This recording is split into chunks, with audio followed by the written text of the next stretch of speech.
کہ اس نے تیری نسل کو سنبھالنا ہے. اگر یہ ساس کے بھی سنیں، سسر کے بھی سنیں، نندوں کے بھی سنیں، دیور کے بھی سنیں، پھر تیری بھی سنیں، تو یہ تو پاگل ہے. یہ بچے کہاں سے پالے گی؟ یہ تو دن کو روئے گی کہ سس ہے آکھے، رات کو روئے گی سو رہے آکھے، اگلے دن آکھے گی میں نے تو تیری بہن ہے آکھے ہے. تو اس کو تو بچے پالنے کا وقت نہیں. ہماری نسل کیوں برباد ہو گئی؟ سورۃ النساء ساری گھر کی زندگی بتاتی، سورۃ المائدہ گھر کی زندگی بتا رہی، سورہ تحریم گھر کی زندگی بتا رہی، سورہ طلاق گھر کی زندگی بتا رہی، سورہ بقرہ میں گھر کی زندگی کی سینکڑوں آیات ہیں کہ ایک گھر کیسے چلنا چاہیے. چونکہ یہ نہ مولوی جانتا ہے، نہ جج جانتا ہے، نہ یہ اے سی بچہ جانتا ہے، نہ ڈاکٹر جانتا ہے، نہ دیہاتی جانتا ہے، نہ شہری جانتا ہے کہ گھر کیسے چلتا ہے. چونکہ یہ چیپٹر میں آپ کو کیا گلا دوں، ہمارے مدرسوں میں بھی نہیں پڑھایا جاتا. ہمارے مدرسے بھی زور دکھاتے ہیں جہاں کوئی اختلافی بات آ جائے، پھر انہوں نے ویکھن والے ہوندے زور کیویں لگدے. جہاں کوئی اخلاقی بات آ جائے تو استاد بھی ٹھنڈا ہوتا ہے، شاگرد بھی ٹھنڈے ہوتے. تو یہ چیپٹر تو پڑھائے نہیں جاتے، مدرسوں میں بھی نہیں پڑھائے جاتے. تو میں آپ سے کیا گلہ کروں؟ تو ہمارے مدرسے سے پڑھے ہوئے بچوں کو نہیں پتا، ہمارے علماء کو نہیں پتا کہ گھر کیسے چلتا ہے، کہ نبی کی وہ زندگی جو گھر میں تھی وہ کیسی تھی. یہ نہ پڑھی جاتی ہے نہ پڑھائی جاتی. 11 شادیاں شوق کی تھی، 11 شادیاں شوق کی تھیں. شوق ہوتا تو 25 سال کا خوبصورت جوان 40 سال کی عورت سے شادی کرتا، جن کے 2 شادیاں پہلے ہو چکی ہیں اور ہر شادی سے اولاد موجود ہے.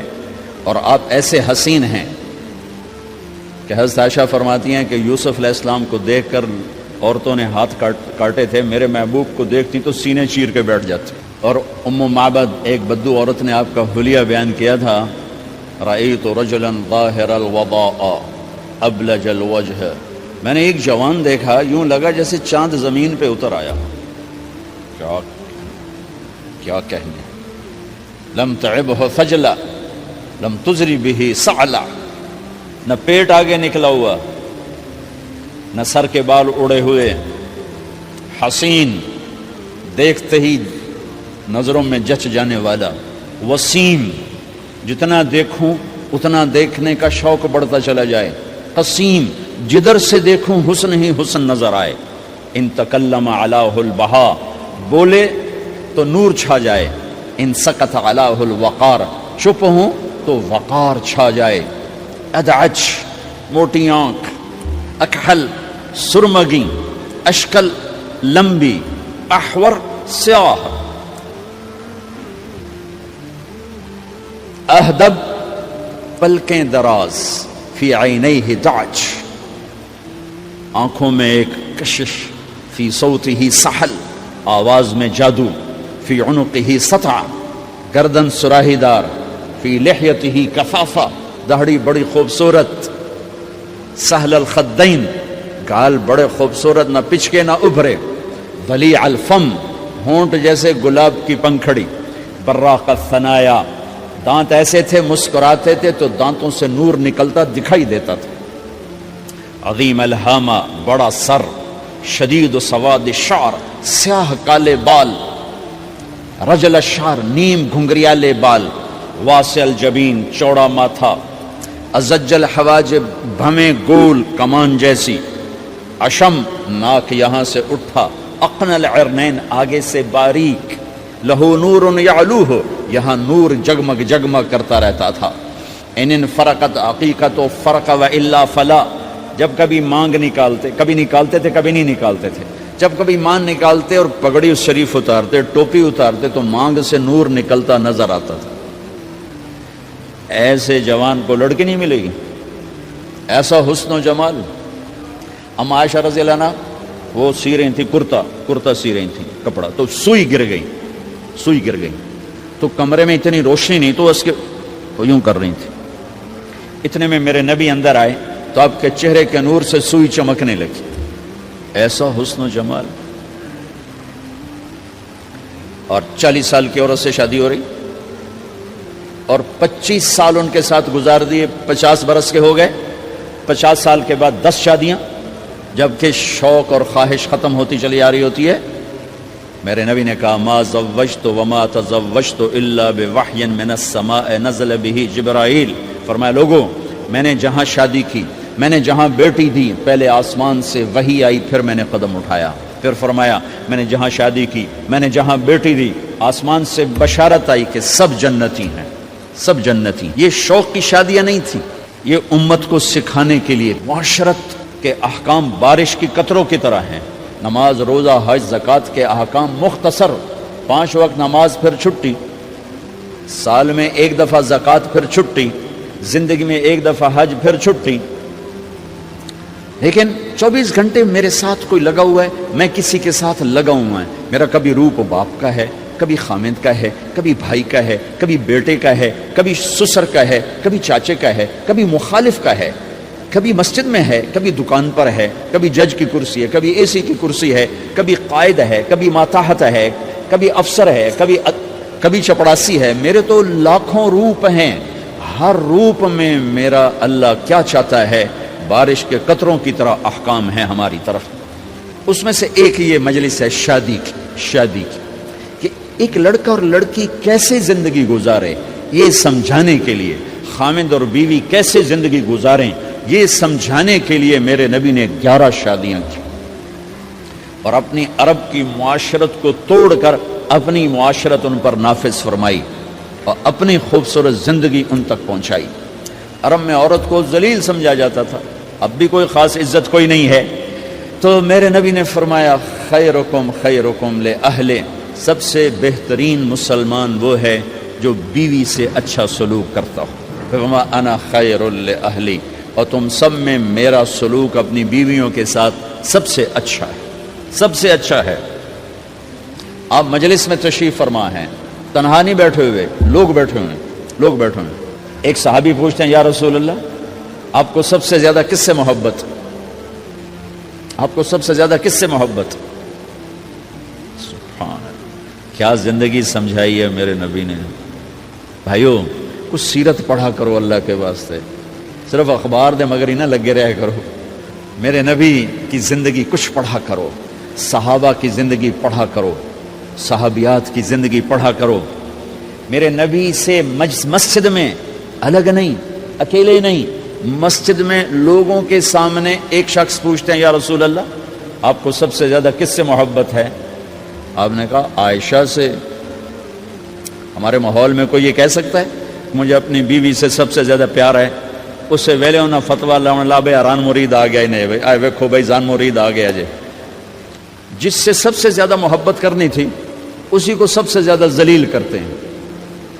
دیکھو سب سے اہم رشتہ، میری بات غور سے سننا چونکہ ہمارا معاشرہ اس کو شاید ہضم نہ کر سکے تو آپ بھی نہیں کر سکیں گے، سب سے اہم رشتہ خامد اور بیوی ہے، سب سے مقدس رشتہ ماں باپ، سب سے مقدس رشتہ ماں باپ، لیکن سب سے بنیادی رشتہ خامد اور بیوی ہے۔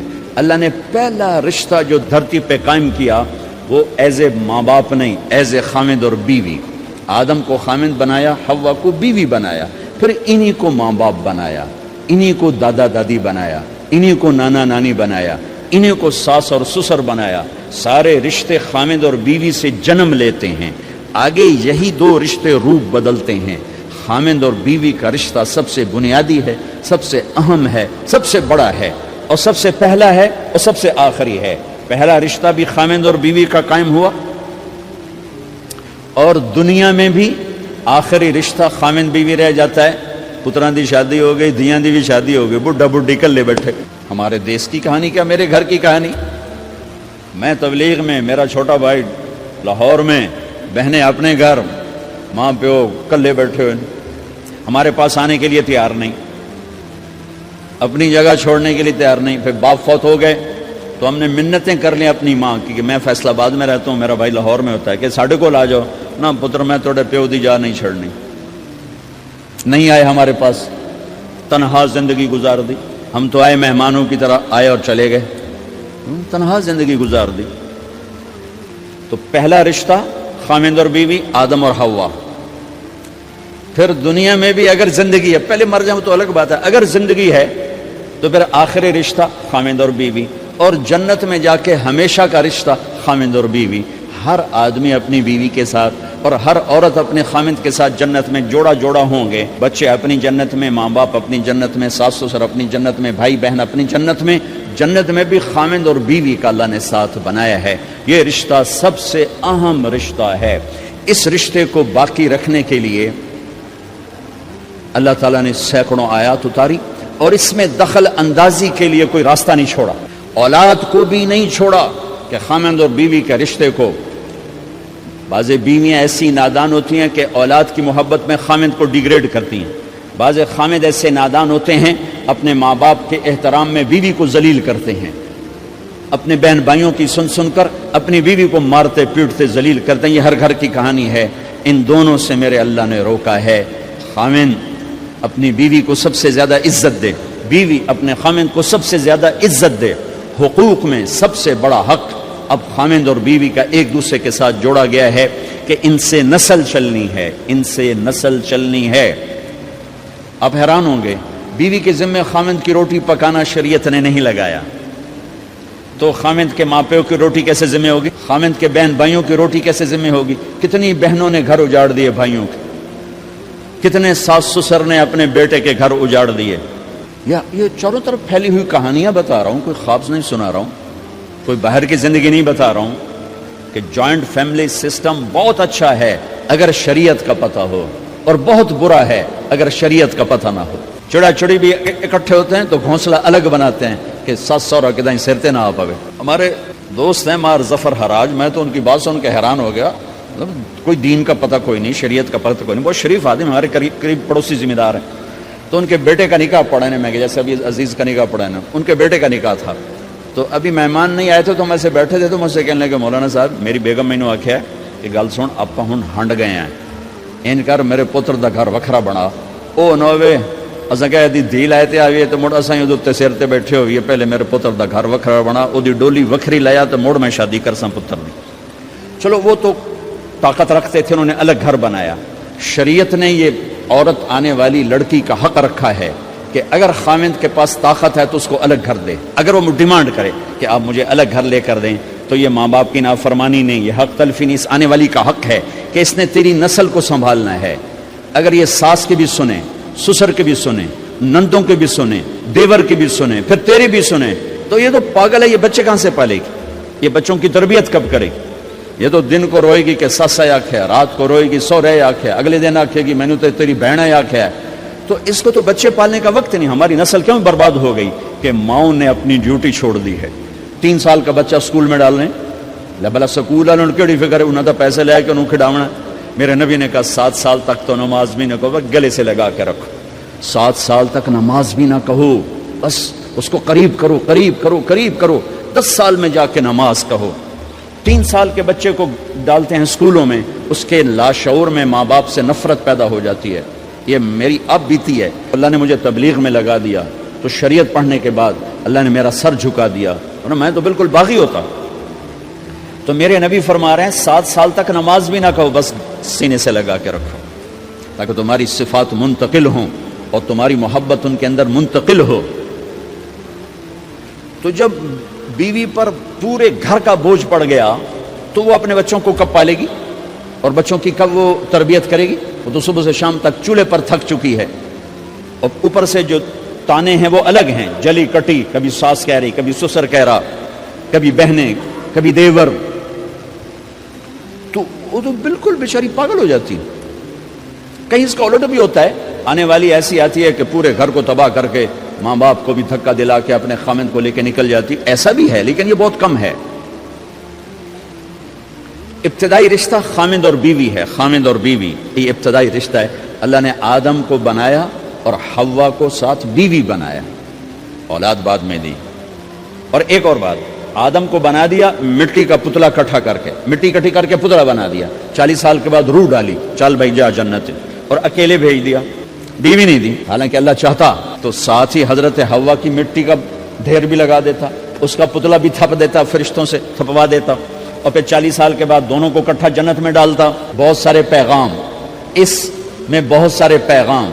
تاخیر ساتھ نہیں بنایا، دیر سے بھیجا، انتظار قدر کو بڑھانے کے لیے کہ عورت کی قدر کرنا، کمزور ذات ہے، کمزور مخلوق ہے، قدر کرنا۔ دوسرا، پہلے دن پتلا نہیں بنایا کہ ننگا پڑا ہو، عورت کا پتلا ننگا ہو، مٹی کا ہو، پتھر کا ہو، تو اس میں کیا کشش؟ تو ان مرد کے لیے کشش کوئی نہیں، تو فرشتوں کو کیا کشش تھی؟ پہلے دن سے عورت کو پردے میں بنایا، بے پرد نہیں کیا، بے پرد نہیں کیا، اس کا پتلا نہیں بنایا، اسے ننگا نہیں چھوڑا، اس کو پہلے دن سے کورڈ۔ اور کیسے بنایا؟ فرشتوں کو کی آنکھوں پہ پردہ اور آدم کو سلا دیا۔ آدم علیہ السلام سوئے ہوئے ہیں، فرشتوں کی آنکھوں کے سامنے پردہ ڈال دیا گیا۔ جب آدم اٹھے ہیں، اور ایک اور بات، جنت میں رہ کر بھی آدم علیہ السلام کا دل نہیں لگتا تھا، اداس اداس رہتے تھے۔ اماں آئی تو بابے دا دل لگا، تو اداس رہتے تھے جنت میں۔ جب آنکھ کھلی تو اپنے لیفٹ سائڈ پہ ایک خاتون سر سے لے کر پاؤں تک لباس میں۔ آپ نے سنا ہے نا، یوسف علیہ السلام دنیا میں سب سے خوبصورت ہستی پیدا کیے گئے، یہ مردوں میں، عورتوں میں سب سے خوبصورت حضرت حوا کو پیدا کیا گیا۔ کون ہے؟ کہتے ہیں اللہ کی آدم تیری بیگم، کون ہے تیری بیگم؟ نکاح پڑھایا، پھینکا آدم مہر ادا کرو۔ تو انہوں نے پوچھا کیا مہر دوں؟ تو وہاں تو سونا چاندی ڈھیر لگے پڑے تھے۔ اللہ تعالیٰ کہتے دامن سونا چاہ کے دے دے۔ میرے اللہ نے کہا تیری نسل میں میرا آخری حبیب آنے والا ہے، اس پہ ایک دفعہ درود پڑھ دے، یہ مہر ہے۔ سیدھے ہاتھ میں برکت ہے، پیدا کیا الٹی طرف سے۔ الٹی طرف سے کیوں پیدا کیا ہے؟ کہ الٹی طرف دل ہے، اور دل کے نیچے جو پسلی ہے وہاں سے پیدا کیا۔ اس میں پیغام کیا دیا کہ عورت جس روپ میں ہو، پہلا روپ اس کا بیوی بنا، پھر وہ ماں بنی، پھر اس آگے بیٹی کا روپ ہے، پھر بہن کا روپ ہے، پھر خالہ ہے، پھوپھی ہے، دادی ہے، نانی ہے، ساس ہے۔ جس روپ میں بھی عورت ہے اس کو دل کے قریب جگہ دو۔ یہ دل کے نیچے سے پیدا کرنے میں یہ پیغام دیا گیا ہے، اسے ذلیل نہ کرو، اسے خوار نہ کرو، اسے بے عزت نہ کرو، اس پر شدت نہ کرو۔ تو پہلا بنیادی رشتہ خامند اور بیوی ہے، اور آخری رشتہ بھی خامند اور بیوی ہے۔ لیکن اس وقت ہمارے معاشرے میں خامند سے زیادہ اس کے ماں باپ حق جتلاتے ہیں، خامند سے زیادہ اس کی بہنیں حق جلاتی ہیں، خامند سے زیادہ اس کے رشتہ دار حق جتلاتے ہیں، اور جھوٹی سچی شکایتیں لگا کر بیوی سے متنفر کرتے ہیں، اور کہیں بیوی کو خامند سے متنفر کرتے ہیں، آپس میں لڑائی لڑا کے پھر خوش ہوتے ہیں۔ میرے نبی سے پوچھا جائے یا رسول اللہ آپ کو سب سے زیادہ کس سے پیار ہے؟ تو آپ نے کہا عائشہ سے۔ اللہ، وہ جھیپ کے کہنے کہ نہیں، میں پوچھ رہا ہوں لوگوں میں آپ کو کس سے زیادہ پیار ہے؟ تو آپ کہتے ابو بکر سے۔ تو آپ نے پھر کہا ابوہا، مجھے عائشہ کے باپ سے زیادہ پیار ہے۔ پھر پہلے عائشہ کا، تو پھر کہتے ابو بکر۔ تو آپ نے کہا نہیں، ابوہا، مجھے عائشہ کے باپ سے سب سے زیادہ پیار ہے۔ یہ آپ کو میسج دیا ہے کہ گھر کی زندگی کیسے ہوتی ہے، کوئی عشق نہیں چڑھا ہوا تھا، میسج ہے نا۔ ہم عائشہ چھوٹی عمر کی تھیں، ان کو آٹا گوندھ کے دیتے تھے، آٹا گوندھ کے دیتے تھے، پھر جب ان کو آٹا گوندھنا آ گیا پھر چھوڑ دیا، پھر ان کو سامنے بٹھا کر لقمے بنا کے کھلاتے تھے۔ پھر ہم عائشہ رضی اللہ تعالیٰ عنہ کوئی گوشت کا ٹکڑا، وہاں بڑے بڑے گوشت کے ٹکڑے پکائے جاتے تھے، تو کوئی گوشت کا ٹکڑا اٹھایا اور ایسے 2-4 جگہ سے نوچا اور پھر رکھ دیا، سارا کھایا نہیں جاتا تھا، تو اللہ کے نبی اسی کو اٹھاتے اور حضرت عائشہ کو دکھا کر، جہاں سے حضرت عائشہ نے نوچا ہوتا تھا وہاں سے یوں کاٹ کے دکھاتے تھے۔ پھر حضرت عائشہ رضی اللہ تعالیٰ نے گلاس اٹھایا پانی پینے کے لیے، جہاں ہونٹ لگائے پہ گلاس رکھ دیا، بڑے بڑے گلاس ہوتے تھے، تو حضرت ہمارے نبی اٹھاتے تھے، جہاں عائشہ کے ہونٹ لگے ہوتے تھے وہاں ہونٹ لگا کے پانی پیتے تھے۔ یہ آپ کو سکھانے کے لیے ہے، اپنے گھر والوں کے ساتھ بیٹھ کے کھانا کھاتے۔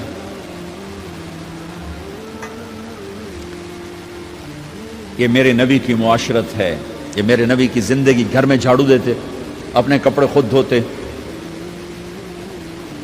کچھ چیزیں بکھری پڑی ہوتی تو بیوی کو نہیں ڈانٹتے، خود اٹھ کے سیٹ کر کے رکھ دیتے، گھر والوں کے ساتھ مل کر برتن دھوتے، صفائی کرتے، گھر والوں کے ساتھ مل کر۔ یہ میرے نبی کی ایک خوبصورت زندگی ہے۔ بھائیوں بہنوں، ہم بھلا چکے ہیں، بیوی کے لیے خامند کو سب سے بڑا حقدار. بعض لڑکیاں ایسی نادانی کرتی ہیں کہ شادی کے بعد بھی اپنے ماں باپ کی آنکھ کو دیکھ کے چلتی ہیں. شادی کے بعد سب سے بڑا حق خامند کا ہے. شادی کے بعد سب سے بڑا حق خامند کا ہے. ماں باپ پیچھے چلے جاتے ہیں, بہن بھائی پیچھے چلے جاتے ہیں, لیکن یہ نادانیاں بھی دیکھنے کو ملتی ہیں کہ شادی کے بعد بھی ماں باپ اپنی بچی کو اپنے قابو میں رکھنے کی ترتیبیں سوچتے ہیں تو وہ بھی اپنی بچی کا گھر برباد کر دیتے ہیں. میرے نبی سے پوچھا گیا, یا رسول اللہ, عورت پر سب سے زیادہ کس کا حق ہے؟ تو آپ نے فرمایا اس کے خامند. ایک خاتون ہے, یا رسول اللہ میری شادی ہو رہی ہے تو میرے اوپر میرے خامند کا کیا حق ہے؟ تو آپ نے ارشاد فرمایا, تیرے خامند کے جسم پر زخم ہو, زخموں میں پیپ پڑ جائے اور تو اپنی زبان سے چاٹ چاٹ کے زخم صاف کرے تو نے اپنے خامند کا حق ادا نہیں کیا. خامند کو سمجھایا کہ سب سے بہترین مسلمان وہ ہے جو بیوی سے اچھا سلوک کرتا ہے, اور میرا سب سے اچھا سلوک ہے اپنی بیویوں کے ساتھ. یعنی قاب قوسین او ادنا آپ کا مقام ہے. اللہ پاک کا دیدار اپنی آنکھوں سے کیا ہوا ہے, اور آپ ہمیں معاشرت سکھا رہے ہیں کہ ایک جہاد کے سفر سے واپس آ رہے ہیں, اما عائشہ ساتھ ہیں, تو آپ نے صحابہ سے کہا بھئی آگے چلے جاؤ. وہ سارے آگے چلے گئے. جب سارے نظروں سے غائب ہو گئے تو آپ نے کہا, عائشہ دوڑ لگاؤ گی میرے ساتھ؟ عائشہ نے نہیں کہا, میرے نبی نے کہا, دوڑ لگاؤ گی؟ آج کل کا کوئی علامہ بھی یہ نہیں کرے گا. عائشہ دوڑ لگاؤ گی میرے ساتھ؟ کہا جی لگاؤں گی. تو دوڑ لگائی. تو عائشہ فرماتی میں آگے نکل گئی, اللہ کے نبی پیچھے رہ گئے. چاہے آپ جان بوجھ کے آستہ ہوئے ہوں ان کی دلجوئی کے لیے. کچھ سال گزر گئے, پھر جہاد کے سفر سے واپسی ہو رہی ہے, تو آپ نے صحابہ سے کہا بھائی آگے چلے جاؤ. تو سارے آگے چلے گئے, غائب ہو گئے. عائشہ دوڑ لگائیں؟ کہا جی لگائیں.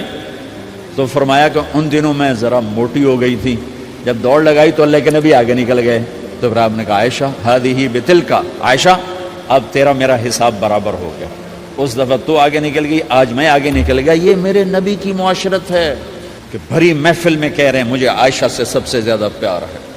اور عرب میں عیب تھا, جیسے ہمارے ہاں بھی عیب ہے کہ کوئی بھری محفل میں کہ مجھے بیوی سے سب سے زیادہ پیار. کہ تیری ماں کتنے گئی؟ بھائی ماں کا اور خانہ ہے, بیوی کا اور خانہ ہے. ماں کی اور جگہ ہے, بیوی کی اور جگہ ہے. تو میں آپ سب سے کہتا ہوں, ماں باپ کی وجہ سے بیویوں پہ زیادتی نہ کرو, بیوی کی وجہ سے ماں باپ پہ زیادتی نہ کرو. بڑے ہو تو بڑے بنو. ہمارے نبی آپ سسر بھی ہیں نا, آپ نے 4 بیٹیوں کی شادیاں کی, 2 تو ایک ہی کو دے دی, عثمان کو, رقیہ اور ام کلثوم رضی اللہ تعالیٰ عنہما حضرت عثمان کے نکاح میں, ابو العاص رضی اللہ تعالیٰ عنہ کو زینب, اور سب سے پیاری محبوب بیٹی حضرت علی رضی اللہ تعالیٰ عنہ. باقی 3 نکاح بڑے سادہ کیے. حضرت فاطمہ کا نکاح بڑے دھوم دھام سے کیا. ان کا رشتہ لے کر صدیق آئے, یا رسول اللہ میں خواہش مند ہوں, آپ چپ رہے. پھر حضرت عمر بعد میں گیا, یا رسول اللہ میں خواہش مند ہوں, آپ چپ رہے. تو عبد الرحمن بن عوف رضی اللہ تعالیٰ نے حضرت علی سے کہا, علی تو جا, تجھے دے دیں گے. وہ کہنے کہ میں تو بہت غریب ہوں, مجھے کہاں دیں گے. حضرت علی کا ذاتی گھر بھی نہیں تھا, کسی سے ایک کوٹھا مانگ کے اس میں رہ رہے تھے مدینہ میں. کہا نہیں تو جا. تو یہ مسجد میں پہنچے, اللہ کے نبی کو دیکھا تو ایسا روب طاری ہوا کہ بولے ہی کچھ نہیں. اللہ کے نبی کو تو پتہ ہے کہ کیا ہے اور کس لیے ہے. تو آپ نے کہا علی کیسے آئے؟ چپ. کہا لگتا ہے فاطمہ کے رشتے کے لیے آئے ہو؟ جی ہاں. تو آپ نے کہا انشاءاللہ, اتنا کہا انشاءاللہ, چپ ہو گئے. تو حضرت علی چپ کر کے اٹھ کے باہر آ گئے. صحابہ باہر کھڑے ہوئے تھے. تو کہنے لگے یار دیکھا نا, میں تمہیں پہلے ہی کہتا تھا مجھے نہ بھیجو, انکار ہو گیا, بولے ہی کچھ نہیں. تو حضرت عبد الرحمن بن عوف کہنے لگے جنہوں نے بھیجا تھا, وہ کچھ تو کہا ہوگا. کہ بس انشاءاللہ کہا. کہا تو اللہ کے بندے ہاں ہو گئی, نبی کی انشاءاللہ ہاں ہوتی ہے, یہ ہاں کیوں نہیں کی؟ سبحان اللہ, اللہ اکبر, یہ ہاں کیوں نہیں کی؟ گھر گئے, فاطمہ علی کا رشتہ آیا ہے کر دوں, اس لیے ہاں نہیں کی. ہم تو بیٹیوں سے پوچھتے نہیں, عیب سمجھتے ہیں بیٹیوں سے پوچھنا. جی میں گاں نو بن چھڑیا قلعے نال, ایویں اسی دیاں نو بن چھڑنے قلعے نال. مجھے ایک اپنی مطلب برادری لیول کے ایک خاتون کا فون آیا کہ مولانا پڑھایا مجھے لاہور میں, اچھے کالجوں میں، اور میری منگنی کرتے وقت مجھ سے پوچھا ہی نہیں، اور ایک شرابی سے منگنی کر کے مجھے اطلاع دی سی تیری منگنی کر چھڑی ہے، فلانی تاریخ نو تیرا نکاح بھی ہونا ہے. مجھے آج تک گلہ ہے. پوچھ لیتے، اگر نہیں پوچھا تھا چلو میں نہ ساڈے پنجاب کوئی نہیں پوچھ دے، گاں موج دی طرح ٹور چھڑ دین، تو چلو اتنا تو ویکھ لیندے بھی کم از کم شراب تو نہ پیندا ہویا. ایک شرابی نال میرا نکاح کر چھڑ، ساری زندگی اڈیاں رگڑ رگڑ میری گزر گئی. علی جیسا رشتہ آیا ہو تو اوپر سے حکم بھی آ چکا ہو کہ علی کو ہی دینا ہے، تو پھر آپ فاطمہ سے پوچھیں فاطمہ تیرا رشتہ آیا ہے علی کا، کر دوں؟ حضرت فاطمہ نے ہاں کی تو پھر مسجد تشریف لائے. یہ آپ کو معاشرت سکھائی جا رہی کہ بیٹیوں سے بھی پوچھو، زندگی انہوں نے گزارنی ہے، تم نے تو نہیں گزارنی. بس میری غیرت دا سوال ہے، میں اتنا ہی کرنا، نہیں تو بیٹھی رہے. میری اپنی فیملی میں اتنی عورتیں بوڑھی ہو کے قبروں میں چلی گئیں، بس اتنا ہی کرنا، نہیں کرنا تو بیٹھی رہے. وہ بیٹھی رہ گئیں. یہ ظلم و ستم ہے جو تمہاری عدالت میں بھی نہیں آتا، کوئی کیس بھی نہیں ہوتا، لیکن اللہ کی عدالت میں کیس درج ہو چکا ہے کہ میرے نبی نے علی جیسے داماد کے لیے بھی پہلے پوچھا، حالانکہ اوپر سے اشارہ ہو چکا ہے. ابھی بتاتا ہوں میں. فاطمہ بیٹی علی کا رشتہ ہے، کر دوں؟ انہوں نے کہا کر دیں. پھر کہا بلاؤ. پھر علی آئے کہ علی جمع کرو لوگوں کو. مسجد ساری بھر گئی. تو آپ ممبر پر تشریف فرما ہوئے. حضرت علی کو ایسے سامنے بٹھایا کہ لوگوں مجھے جبریل اللہ کی طرف سے پیغام دینے آئے ہیں کہ میں اپنی بیٹی فاطمہ کا نکاح علی کے ساتھ کر دوں. آسمان سے وحی بھی آئی ہو اور پھر بھی پوچھا جائے، یہ میرے نبی کی معاشرت ہے. ہم تو پوچھنا عیب سمجھتے ہیں اور اسے ذلت سمجھتے ہیں.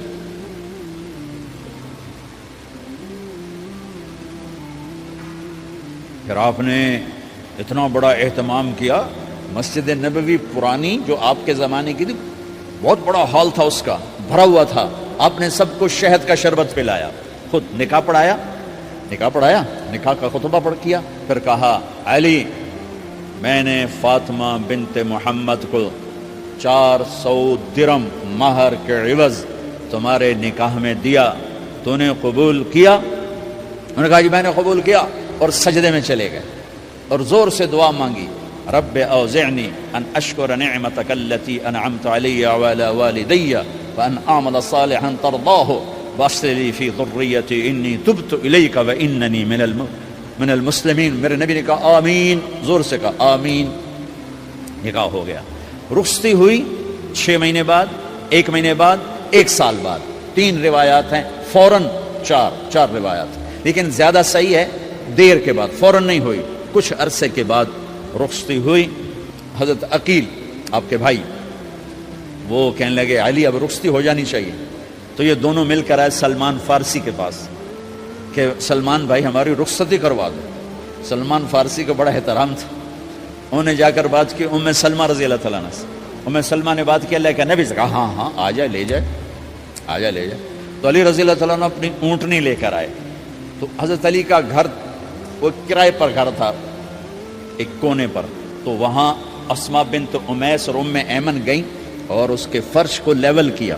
فرش میں سرخ مٹی ڈال کے اس کو لیول کیا اور دیواروں کی پوچا پاچی کی اور وہاں کھوٹیاں لگائیں کپڑے ٹانگنے کے لیے. آپ نے حضرت عائشہ اور حضرت ام حبیبہ، حضرت ام سلمہ سے فرمایا تمہیں پتہ ہے نا مجھے فاطمہ سے کتنا پیار ہے، اسے دلہن بناؤ. دلہن بنانا بھی سنت ہے. دلہن بناؤ، اسے دلہن بناؤ. تو آپ کو دلہن بنایا گیا. پھر علی رضی اللہ تعالیٰ عنہ تشریف لائے سلمان فارسی اور عقیل کے ساتھ. اونٹنی کو دروازے پر بٹھایا تو آپ نے علی کا ہاتھ پکڑا، اندر تشریف لے گئے اور فاطمہ کا ہاتھ پکڑ کے علی کے ہاتھ میں دیا اور کہا بیٹی مجھے اپنے خاندان میں جو سب سے زیادہ محبوب تھا میں نے تیرا ہاتھ اس کے ہاتھ میں دیا ہے. پھر کہا علی تجھے نبی کی بیٹی مبارک، نبی کی بیٹی مبارک. پھر آپ نے اسے پیالے میں پانی منگوایا اور اس میں آخری 2 سورتیں پڑھ کے دم بھی کیا، تھوک بھی ڈالا. پھر اس میں سے انگلیاں ڈال کے ان کے سینے پر چھڑکا کہ دونوں پی لو. دونوں کو پلایا. پھر باہر تک چھوڑنے آئے. حضرت علی نے آپ کو اونٹنی پہ بٹھایا. آپ نے 2 عورتوں کو ساتھ بھیجا، ام ایمن اور اسماء بنت امیس. یہ چھوٹی سی بارات جا کر علی کے گھر اتری اور آپ نے حضرت علی سے فرمایا کہ میں عشاء پڑھ کے آؤں گا، میرا انتظار کرنا ہے۔ تو عشاء کی نماز کے بعد آپ تشریف لے گئے، آپ نے دوبارہ پیالے میں پانی منگوایا اور اس پر آخری 2 سورتیں پڑھ کے دم کیا، پھر ان کے سینے پر چھڑکا، یہاں بازوں پر چھڑکا اور کمر پر چھڑکا اور دعا دی، اللہم اسد جدہما وجمع شملہما وبارک علیہما واخرج منہما ذریۃ صالحہ۔ یہ دعا دی آپ نے اس وقت کہ میرے مالک ان کے جمع ہونے میں برکت عطا فرما اور ان کو سعادتیں عطا فرما اور ان کو نیک اولاد